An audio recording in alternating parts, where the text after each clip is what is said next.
Aesthetic video বানিয়ে সফল হতে চাইলে যা যা থাকা দরকার: 1. হলুদ গোলাপি ফ্রাই প্যান, যেখানে ডিম পোস্ট করবেন আর সসেজ ভাজবেন। 2. কিচেনে অনেক ধরনের আর্টিফিশিয়াল ফুল, চুলার পাশে 2-1টা রাখবেন, দেখবেন সুন্দর ভিউ আসে। 3. কিউট কিউট চা কফির মগ, চা কফি পছন্দ না করলেও মাঝে মাঝে 2-1টা কড়া লিকারের দুধ চা বানানোর ভিডিও দিতে হবে, আর ছাঁকনিটাও কিন্তু হতে হবে নকশা করা। 4. সুন্দর সুন্দর বেডশিট, সিজন অনুযায়ী রং বদলাতে হবে।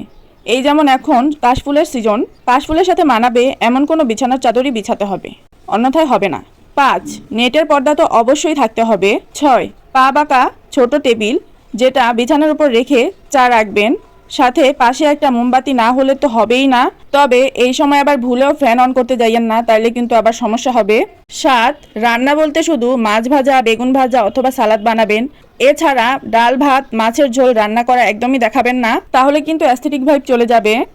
8. কিচেনের চারপাশে লেস বসানো সাদা হলুদ কিংবা সাদা গোলাপি চেক প্রিন্টের পর্দা দিতে হবে। 9. ভুলেও খুন্তি বাটি ব্যবহার করবেন না, খ্যাত দেখাবে। ইউজ করবেন চপিং বোর্ড অ্যান্ড ডিজাইনার চাকু। এগুলো ব্যবহার না করলে কিন্তু আপনি কোনোভাবেই অ্যাস্থেটিক ভিডিও বানাতে পারবেন না।